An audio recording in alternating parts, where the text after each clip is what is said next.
Bag, I want the bag. Work my way from a garden to a track. Flip it from a track to a plot full of acres. Do it for the farmers and the producers and the makers. What we even here for? Occasionally I ask it. I know it's more than struggling, anticipating the casket. Reap what we sow, I'm trying to fill up my basket. Life's a plantation, I self-law and master. Over the plot I've been granted on this planet. Now it's slanted, cause the chosen been supplanted. But if you overstand it, it was spoken. Fractured, but we ain't broken. Even though some would rather play the role of token, we growing. Black through the essence of our presence. We carry the blood of gods, we carry the mind of peasants. Rich black gardens, future look more like Eden. Multiply seeds like the seed banks in Sweden. Rep my planners on plan according to season. Be one code, switching it up is treason. Black power, family what we eat. Either we get fed or we feed. Be one thing. What's growing on? What's growing on? What is growing on? Welcome to B1 Ag Daily Bread Podcast. I'm John Henry Harris, and we also have Farmer Brown, the MC. Here at B1 Ag, we focus on Black agriculture as it pertains to agricultural production, education, marketing, health, food, nutrition, and economics, all for the Black family and for the Black community. Welcome Black to the garden. Now today we're going to talk about a consequence of convenience. It's become very convenient for us to order online, use big, large online retailers like Amazon.com, have your food delivered, whether it be Uber Eats or Grubhub or DoorDash, maybe even when you go to your fast food restaurant, and this uses a lot of paper and cardboard. Now, among the many cardboard shortages that we're facing because of the supply chain crisis, one shortage that has arisen that we don't really think about is a short supply of cardboard boxes. They're growing very scarce, and it's only being exacerbated and made worse by the supply chain bottlenecks. There's a low containerboard and corrugated cardboard inventory, and this has been a mounting issue since early this year. And this has been thanks to the meteoric growth in e-commerce during the pandemic, according to Business Insider. Now we're coming on the holiday season, and the e-commerce is just going to increase, and retailers are expecting additional stress when it comes to delivering solid customer service. Supply chain challenges faced by many retail verticals are adding to the stress. And it's widely anticipated that there will be record levels of out of stock and slow fulfillment challenges, such as the potential cardboard shortage due to these supply chain issues. So we're going to look at the math of this today, because it's an issue that many of us just don't think about. We don't think about it because, it's easier for you to order online and have it delivered to your door. But we're going to look at the real numbers, the math behind this, and it's a consequence of convenience, cardboard shortages from ordering online. And at the end of the day, this cardboard and this paper, it's made from one of our most precious agricultural products that we have on this planet, and that is the trees. So, Farmer Brown, let's dive deep. First, I just like to say peace to the B1 family. Hope everybody's doing well. So, Amazon alone in 2019, peace, Felicia C. Amazon in 2019 shipped 2.5 billion packages a year. This is Amazon in 2019, 2.5 billion packages a year. This isn't FedEx. This isn't U.S. Postal Service. This isn't the other delivery services around the world. Amazon alone, 2.5 billion packages in 1 year, and this is pre-COVID. What we also know is since lockdowns that people ordering from home, e-commerce has exponentially grown. When you're thinking about entities like Grubhub, delivery services have gone up 300%. And so when we talk about the logistics of what this looks like, I don't think anybody wants a burger or pizza or salad delivered to your door just in a bowl. You're going to want it covered by something. I imagine for people that still celebrate Christmas and some of these other holidays, you don't want your gifts just showing up at the door. You want them packaged. And even these toys are going to have cardboard packages around them. And so this does, when we're thinking ecologically, have a huge impact on the planet. What do these impacts have? They're going to affect policy. When we're thinking about this turning into a bad word, climate change, this has every bit to do with climate change, because when you're having to cut down the trees to create these products, you in turn create these other unintended consequences. I definitely look forward to deep diving into this conversation, fam. Just to put it simply, my grandfather had a saying: everything in this world costs. He said, everything in this world costs. You even have to pay to die. Everything costs. So if this convenience that we have, or I can just order this on my phone and it delivered to my house and it saves me time, that costs. It may save you time, but it's costing you something else elsewhere. And at the core of this conversation is a word that ties right along with agriculture and a lot of the issues that we have, is sustainability. Sustainability is the ability to be maintained at a certain rate or level, avoidance of the depletion of natural resources in order to maintain an ecological balance. In the current way we do commerce, e-commerce, and the natural resources that are diverted and used the way they're used is not sustainable to this planet. It's not sustainable. It's more convenient, but it's not sustainable. And as much as we like it and benefit and think it's great, which it is, there is a cost, a real cost. And we're going to dive into those numbers today. So according to Statista.com, and we encourage the melanated family to fact check us, right? The United States, and this is as of March 2020, produces over 20 million tons of paper. Over 20 million tons of paper. This equates to about 55 to 110 million trees to produce 20 million tons. We also know globally we produce 400 million tons each year. So if you do the math of that, this equates to about 425 million trees per year that have to be cut down to supply the demand of people receiving cardboard boxes, your packaging for your value meals, your packaging on your clothes, whatever we're getting delivered. I'm a proponent of convenience. I mean, who wants to do more for something when you can do less? But when we think about the long-term implications, we have this continuous conversations of us being the mothers and fathers and stewards of civilization. We were originally tasked to be the ones to watch over the garden. And when we decided to let other people take charge, these are some of the unintended consequences. And so here at B1 Ag, we do try to be as concise as possible as pointing out the problems, but we also like to come with solutions. But like I said, 400 million tons of cardboard, that's a lot. When we talk about 425 million trees, and this is annually, we know trees take, decades to grow to their full stature. And so it's not like, okay, I can cut down 425 million trees this year and replant 425 million and I'll have them next year. It doesn't work that way. Using the Amazon forest as a part of this case study. And so when we talk about the earth being a global body, the Amazon forest almost serves as our lungs. It makes me think of this mantra over the last year or so: I can't breathe, I can't breathe. And then we get hit with something that affects the lungs. As above, so below. And so we know the Amazon, to be able to supply a lot of this demand for trees, a lot of deforestation is taking place, not only for the trees and the cardboard products, but also to raise livestock.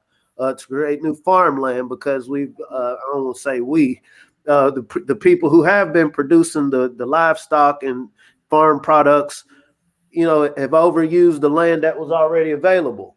Here at B1 Ag, we really like to take a global focus because what goes on in one part of the body is inevitably going to affect the rest of the body. We understand places like China. You have China or India. You have populations of billions of people. Here, we're all for people living their best life. If there's something good to be gained during your day per your effort, your energy input to obtain it, hey, it's you. But when we get to a point where we're using more than what we're putting back, this creates instability. That word you said, it goes against the concept of sustainability.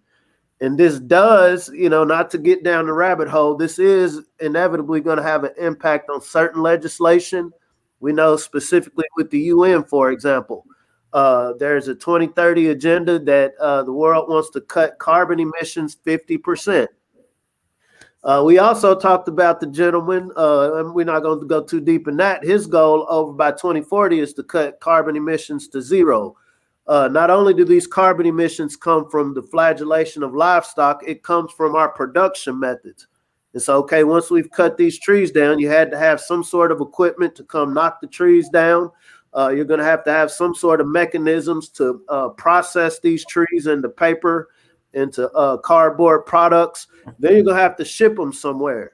You're going to have machinery to do all of this. And so this is where a lot of these greenhouse gases, this is where these PFCs, chlorofluorocarbons, don't get me talking scientific, but these are a lot of the things that are creating what we're being told is creating this climate crisis. And so in reaction to that, your governing bodies deciding or deliberating over, okay, maybe we'll just charge people carbon taxes. We want you to keep spending money, but okay, to mitigate this climate crisis, we'll just charge you taxes. And so this is directly going to affect, for the consumer that doesn't want to think too much else about this, this is going to affect the prices that you pay at the pump, the prices that you pay at the cash register. There's a lot of unintended consequences of our convenience, fam. And I'm just to make this plain, 425 million trees a year for this. Think about this, y'all. Is it worth it? 425 million trees a year just so you can have that? 425 million trees a year that are going just towards packaging. That's just packaging.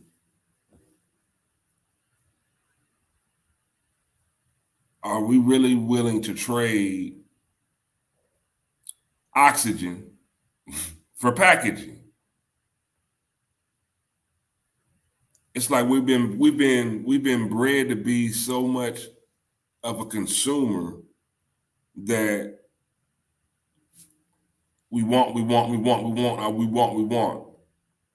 It's like we're kids, but we don't really know what our parents are going through to get what we want.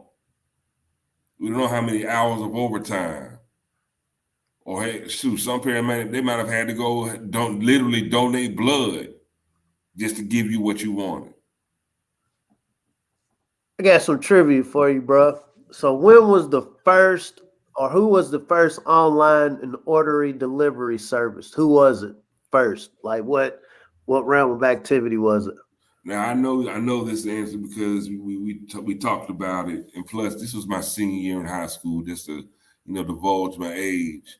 But it was Pizza Hut. 1994 was the first online delivery service. And so this dynamic we speak of is, not to age us, but this is a relatively new phenomenon. So it wasn't like we've just been ordering online and we've had this excess need for these cardboard. Absolutely. Brother, so you brought that up. I'm glad you brought that up. So here at B1 Ag, we like to talk about solutions. So we're definitely going to touch back on this because we have to be solution-based, family. We have to be solution-based. We see cutting these trees down. It's going to affect the breathing of the planet. It's going to affect the breathing of the individuals on this planet. We also know that our consumerism is exponentially growing. And so this problem started, as far as online, excessive just in 1994. I mean, this is when gangster rap, a lot of things. So this is a relatively short amount of time that we went from, okay, I'm in the kitchen, I just cook what it is I eat, I just go directly to a store and buy what it is I buy, to I'm just going to sit on my couch and order and bring it to me. I'm just going to, sit in one location and somebody's going to burn gas to drop this off at my door. So I don't have to go nowhere. I can just go to the door, open this cardboard package, throw it in the recycling bin. Somebody's going to make a bag off of this too. That's the cost of convenience. And so it was 94 that the pizza delivery service took off. And so we see just in absolutely. And so we see just in a few decades how we've become so dependent. And oh man, it just hit me. When we talk about these individuals that's making all of this bread, like this pandemic hasn't been a catastrophe for those at the top. Like if I'm the one supplying you these boxes, Amazon, if I'm the one supplying you all of these products that you're ordering, guess who's getting financially, economically empowered? Me. Because you're ordering these boxes from me at this exponential rate, I can now take this money that you're giving to me for your convenience and go to your legislators and buy them off. I can lobby them off of these. If I'm the online hub where you're ordering these products from, guess who has more power? Guess who has more voice when it comes to legislation? And so if I want to have these scans in the store where you just scan your right hand to buy something, which I encourage the family to do your research. We're not making nothing up. Any crazy idea I have of how I want to do commerce better, if you're empowering me and you're paying me to come up with these ideas, what's going to stop me? And so as a melanated family, we're not here to try to give anybody counsel on how they should approach commerce and how we should approach the way we get products. But here at B1 Ag, we understand that there is an intrinsic golden, titanium, platinum value in learning how to grow our own food. This isn't just about food security, though that's a huge part of it. Another part of it is just the sustainability within our communities. We already know that many of our communities are underfunded. We've been talking about cut the check for ages now, and these checks ain't getting cut to us. They're getting cut to these corporations who keep coming up with all of these weird abstract ideas on how to run this farm, this animal farm. As a devil advocate of these, as a devil's advocate of these boxes, the use I get after I've gotten the product out of it, my kids like to play in the boxes, right? But outside of that, what value do they have? There is a such thing as lasagna gardening. We kind of going into the production piece now. So you can use these boxes for lasagna gardening if you don't want to do tillage. But that's only going to be useful if you got a groundswell of people that understand how to use cardboard boxes for growing. But outside of that, many of us are going to see these boxes outside on the street when the recycling bin comes to get them.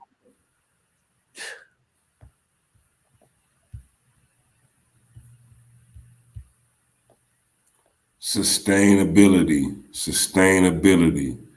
This is a word as just like we need to get more familiar with growing our own food and actually bringing this into practice and having this knowledge.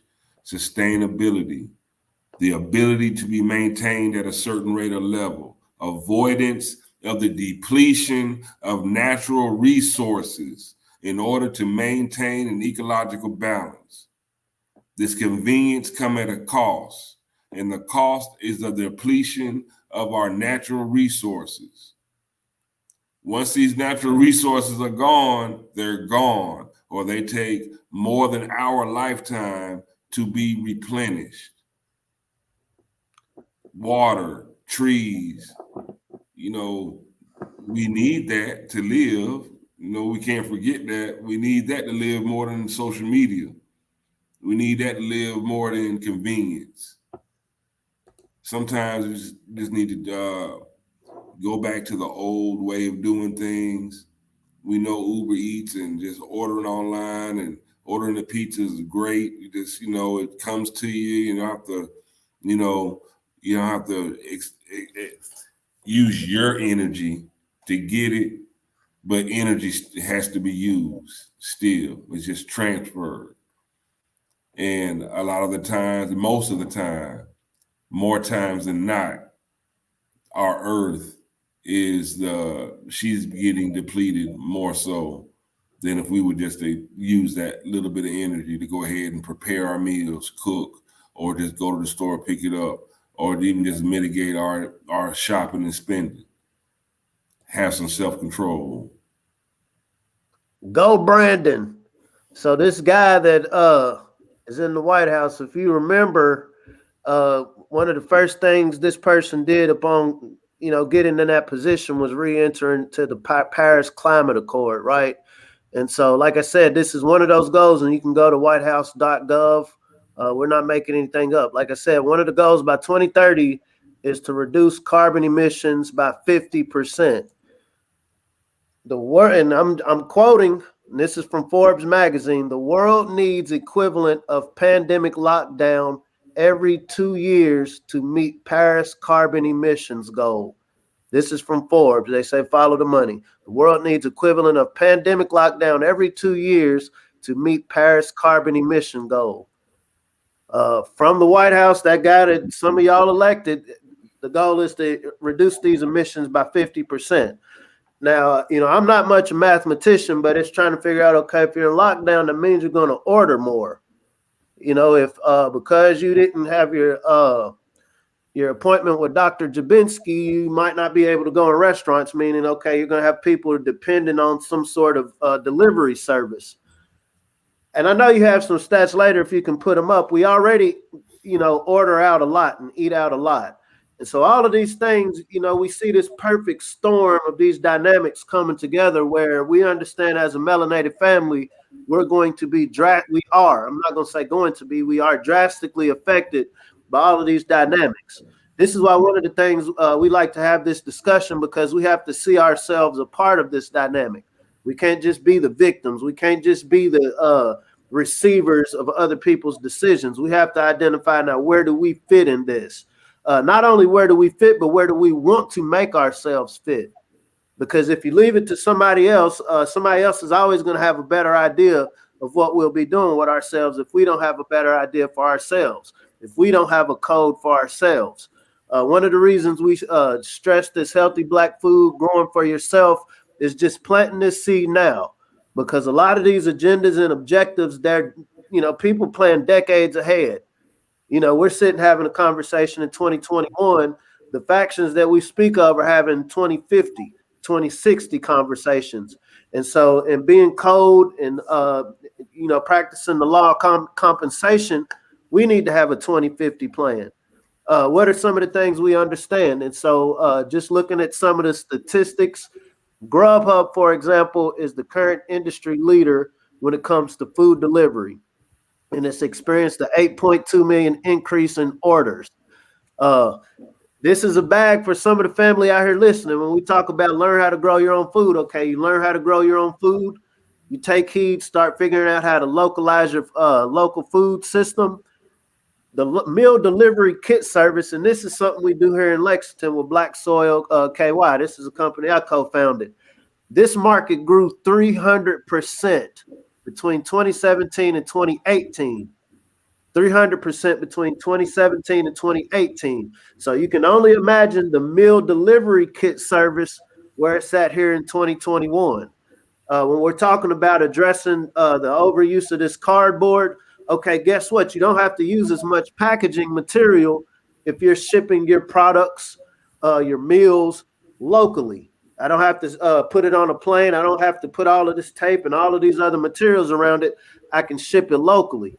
When we're talking about real estate investors, this is why we need, hubs, food hubs within system, distribution sites within communities. This is something that we can apply in regions, and this is something we can apply in our neighborhoods. Absolutely. We was talking the other day, fam, my kids, when they know it's time to go to bed, when they know it's time to put up their toys, my son will just start throwing them. And it's like, son, you're going to want to play with this tomorrow. But he's oblivious of tomorrow. We're the mothers and fathers of civilization, so we know that somehow we fell asleep and the kids took hold of the household. And so when we have these conversations, we understand that dynamic, bro.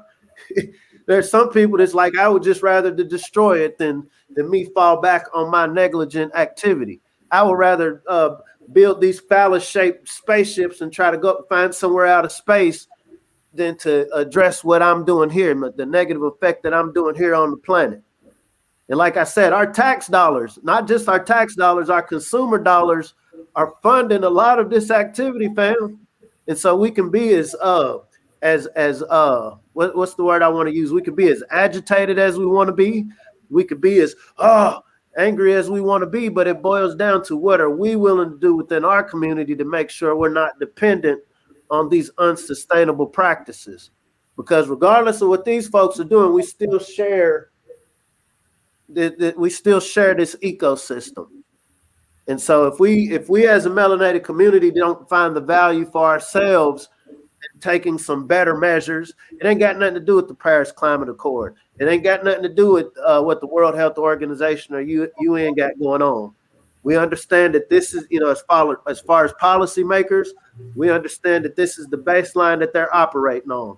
They want to cut down emissions, part of these carbon emissions. And part of this, we know there's factions that want to cut down on some of these carbon emissions. So what are we willing to do? And this goes into organic farming. We've already been having these conversations about people wanting to grow their food naturally. This is an action item, family. How do we learn this? How do we make sure we're having these localized food systems? This is reaching out, taking the time to reach out to your Black farmers. I guarantee you a CSA delivery. This is a community-supported agriculture. These are produce boxes that are delivered straight to your door. We get ours in bins, recyclable bins. We take our produce out, the farmer will come and get it, take it back, and bring the food back in the same bin. Obviously they're going to wash it off, sanitize it, but that's sustainable and it's practical. And the more of us that get our prints in the mud, the more of us that understand these basic logistics of getting food from seed to table, it's a 300% increase in getting meal kits to people. Can we feed ourselves? And we all have to eat. We all have to eat. But it would be harder to eat if we can't breathe because there's no oxygen, because there's no trees. So y'all, let's just really what it called, like I say, it calls to sustainability, but it also calls to us just being more conscious and more conscientious of how we live on this planet. We've got to have a balance. We got to live a life of ma'at. We got to live a life of balance. It's about balance. Too much convenience is too much of a high price to pay on this planet. Sometimes you just got to get to work. You got to put in the effort. There's got to be effort. Everything is not about convenience. It would be great if it could be, but that's not balanced. That's not balanced. We have to put in some work. I tell you what, man, it's nothing like a home cooked meal. Who you telling, bro? It's nothing like a home cooked meal. So I ain't got to go to the drive-thru. I ain't got to order something. That's a little extra bread for, recreation, right? I was reading an article the other day. They were saying that households with single adults spend 28% more, to exist. And so saying that to say there's a utility in being able to work together, being able to look past these I'm gonna say unnatural gender divides, these unnatural divisions that's been placed in our community, because it's very strategic. Take emotions out of it. Let's look at this financially, family. There's a value in us just caring about feeding each other. All of the other social issues and everything else, they kind of fall into play. Because guess what? Queen, you're going to hold my counsel a lot longer when I know there's a plate waiting for me. Who you right? tell? You know, my patience and tolerance is going to be a lot more deeper when I know, oh, she cares enough to cook. I'm being funny, but okay. So once again, we're going with statistics here. So we know 64.3% of Grubhub app users are female. I have a daughter right now, and I love my daughter to death. And I want to make sure that my daughter, not I want her to be I don't like throwing that word strong around with our women. I'm gonna say formidable. I'm gonna say reaching her full essence of what she can be. I understand there's a balance. I want my son to grow up and be a male that is providing a service. Be useful. We're all batteries, and so we want to be useful to one another. When we think about the concept of hunter and gatherer societies, like when we talk about getting back to the essence, the man in general went out and hunted, chased these mammoths down, chased these deer down, hunting. And then I bring something back to the hut, bring something back to the village. I think some of us was living in like large empires before all of this, but that's another conversation. And then there was this nurturing-minded queen, this nurturing-minded sister that knew how to take these things that the man hunted and turned it into something valuable, and then distributing it to all of the people in the hut, in the community, in the village, in the tribe. There was a certain power in that.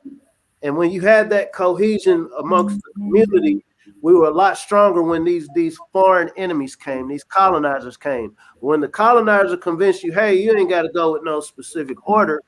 I'll give you these blankets. I'll give you this rotted meat that I brought from where I came from. I can't tell you what it is, but I'll bring it to you. Same way with these men. Hey, don't look at your women as the source of power. Look at our women. And so once again, not to get too deep into these interpersonal dynamics, we have a value to one another, family. To my sisters, we have a value to one another that's so much more greater than the unnatural disagreements that we have. Am I saying, hey, put an apron on and go in the kitchen and bake me cookies? That's not what I'm saying at all. I'm talking about we're looking at economics. We're looking at practicality. When we're able, and I'll take the mantle as a male. It is my job to go out here and secure the product, whether it's growing something, whether it's hunting something, procuring the product. And then there is a role to process it, turn it into something. When we talk about this agricultural space, do you know that America, the West, is the only place where women are the minority? Everywhere else around the world, when it comes to agricultural activities, women are the majority. And when we think about a lot of the dysfunction that we're seeing right now in what we call the West Turtle Island, this comes from something from outside coming in saying, hey, I got a better way for this to work. And as we're having this, the conversation today is about sustainability, but also one of the components of sustainability, economically viable, economically friendly, and socially accepted. We're talking about the social acceptance, and we're a part of this society. We created this society, and we're the mothers and fathers of it. And to the degree we reclaim that stewardship, reclaim order within our own little melanated house, what does the sister Vicky Diller say? Mind your own white business. We got our own to handle. But this is our opportunity, family. I know I like to cook myself. Like, I don't, it's not that I want to put like women, you deserve to be in the kitchen. I like to cook, and I cook very well. I cook, people pay me to cook. People pay me for my food. So it's not a fact that I can't cook or I think that a woman should cook. For me, it just makes sense. Because for me, like, say, on average, if I go out and eat on the low end, if I go out and eat and not just eating off of a dollar menu, I'm gonna spend at least $12 to $15. Now I can take those same $12 to $15 and I can make 2 to 3 meals, 2 to 3 great tasting meals off of what I call, convenient food. By having somebody else prepare it for me and cook it for me, even though I probably can do a lot better. You see what I'm saying? I'm paying for food that I can prepare myself better. But just as far as this thing called convenience, you know what I'm saying, I'm willing to give them this money for. And this is it's almost like a little trap. It's a little trap because for this time that I'm saving, call myself saving now, it comes at a convenience of health later. I mean, we just got to be practical and real. You know, it comes at a convenience that it comes at a consequence of our health at the end of the day. What they say, the way to a man's heart is through his stomach. One of my greatest memories of my life, this goes back to, this is science. I can always smell my grandmother's house and her fingers. It's the weirdest thing, but I remember the way her fingers smelled. This is, down in Osyka, Mississippi, and that was my memory of my grandmother. Me and my dozens of other cousins, and my grandmother never spent a day in her life worrying about, am I going to get this paid for? Am I going to be taken care of? It was that loyalty because my grandmother never really shot me no game. I don't remember her ever spanking me, but it was that connection that was made over food. It sounds petty, but there's a science to that. Other cultures understand this. And so this preparation of food, this is going to breed, when we're thinking about this 2030, 2040, 2050, healthcare ain't going to be what it is later than it is now. And so what are we doing within our households to make sure our kids, our grandkids have this loyalty? Are we creating those memories from this cooking, this mama's cooking that's turned up in the kitchen, this granny's cooking that's turned up in the kitchen? Or is my memory of food going to be this box that came to the door? Because you're going to be loyal to who feeds you, literally and metaphorically speaking. And so are we feeding one another? Are we putting some bags out there for some of the local chefs to do some cooking courses? Because every community I've ever been in has, sisters that put it down. Brothers, we good on the barbecue, but okay, we need some nutritional meals too. And these are also bags. These are also opportunities. What I can tell you from a state level, I know there's a lot of money being put into localizing these food systems, specifically for people who are preparing food.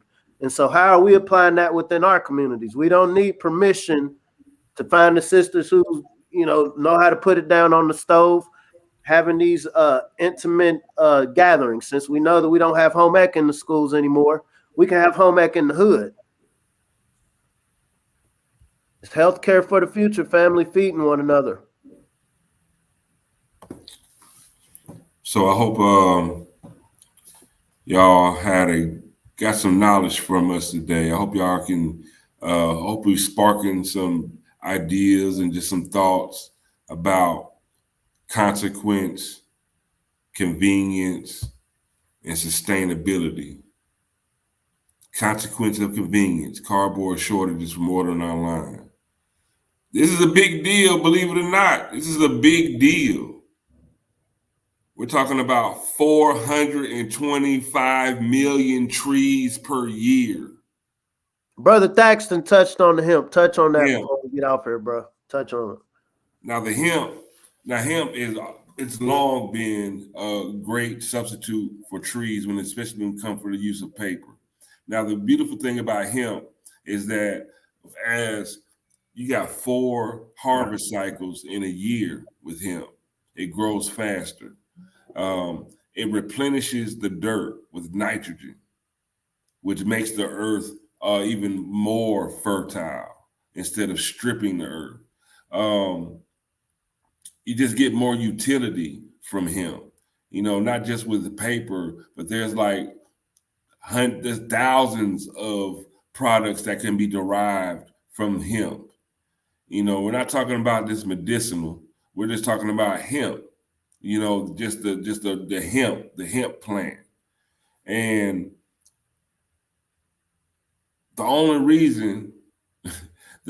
reason hemp was outlawed was because of competition it created with the cotton industry. So it's like we've got to get to a point as a human race where we do things that work, that are practical, and not base our own greed or comeuppance over what is needed. Because when you, we're outlawing hemp because, the cotton producers don't want to compete. There's a grave consequence with that. And the consequence is paid through the earth and felt by us. Cotton industry and pharmaceutical industry and chemical industries. There we go. Because I'm talking about hemp, man. It makes plastics. 25,000 different products derived from a hemp plant. We're not talking weed. Talking about hemp. Useful. It regenerates. It's sustainable. Using hemp is sustainable.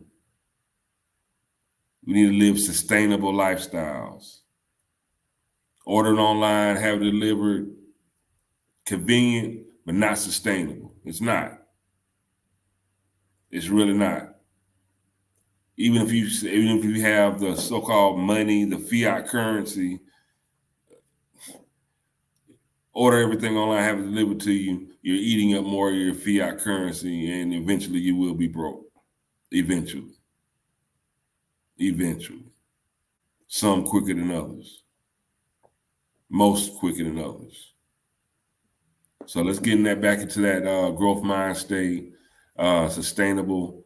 Let's get back to doing what's practical. If you have any questions, comments, concerns, hit us up at b1aghiphop@gmail.com. This is the URL to probably one of the most comprehensive list of Black-owned farms and food gardens in this country. It's not all of them, but it has the most that we can find in one spot. This is the URL, shopblack.us. Great site, a lot of melanated products and producers here.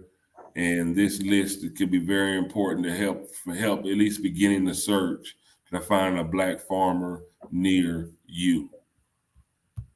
Also, this is the URL for the change.org petition, petitioning for the president to release the funds from the American Rescue Plan, which is $4 billion in debt relief to our Black farmers. This was legislated. This was legislated by our government on March 11th of 2021. We're at the end of October going into November. Our farmers still have not received this debt relief. Not even a check. We're just talking about debt relief.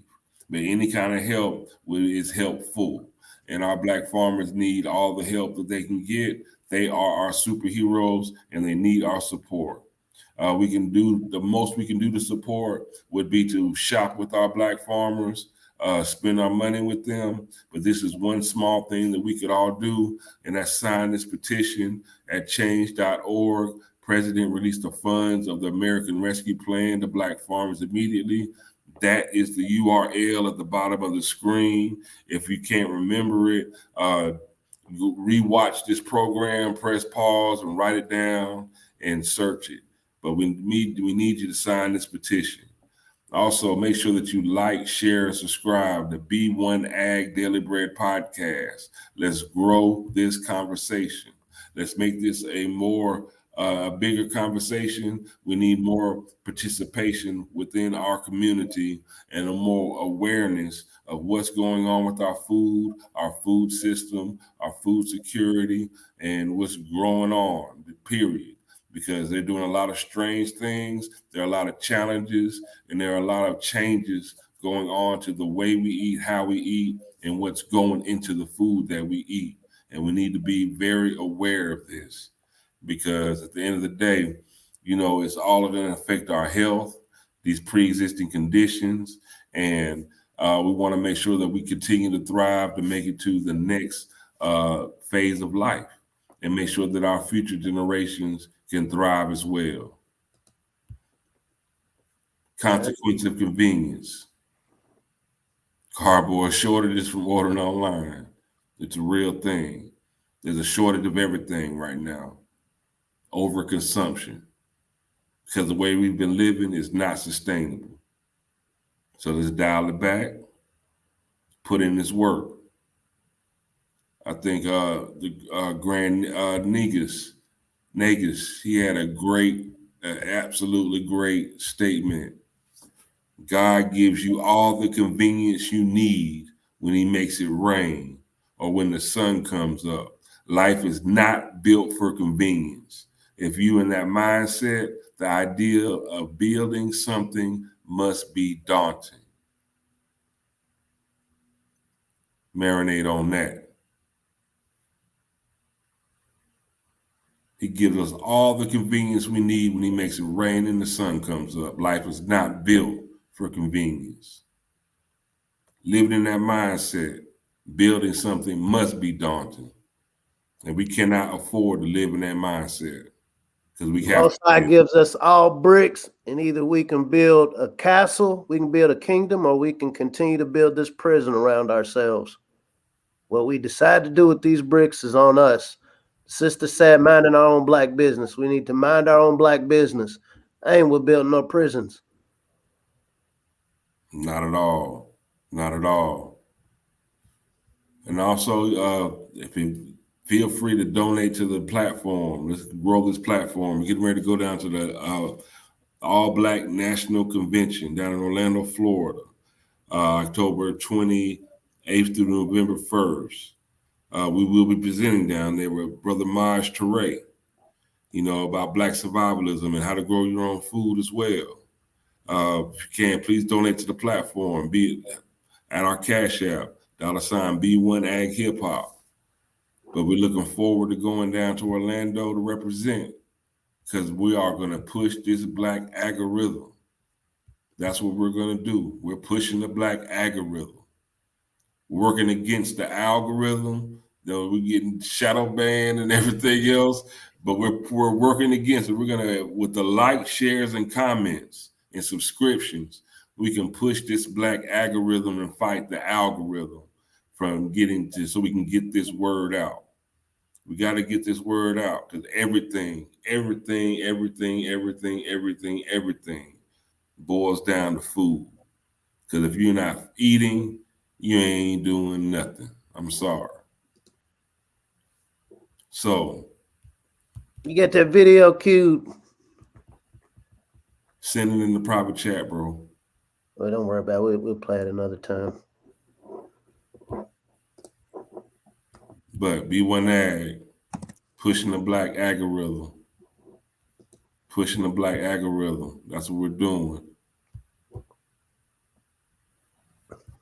That's it. Yeah. Pushing the Black algorithm. Ancestors, they mastered the systems. We raising your bosses, no victims. Planting and up. Now this is from Farmer Brian MC, y'all. Again, we're pushing this Black algorithm. Y'all check this out, and we're gonna conclude the show with Farmer Brian MC, pushing the pushing the B1 algorithm.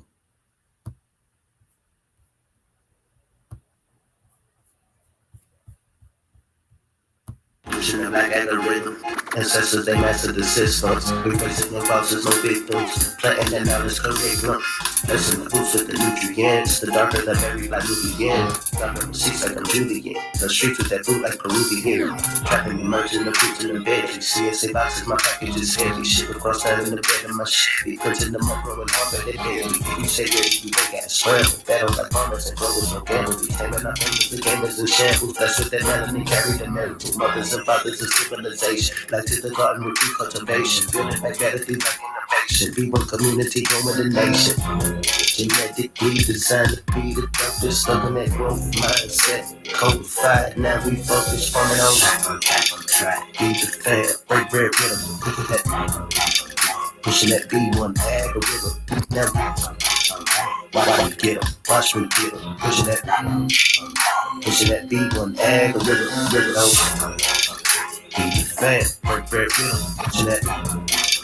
Pushing that B1 algorithm.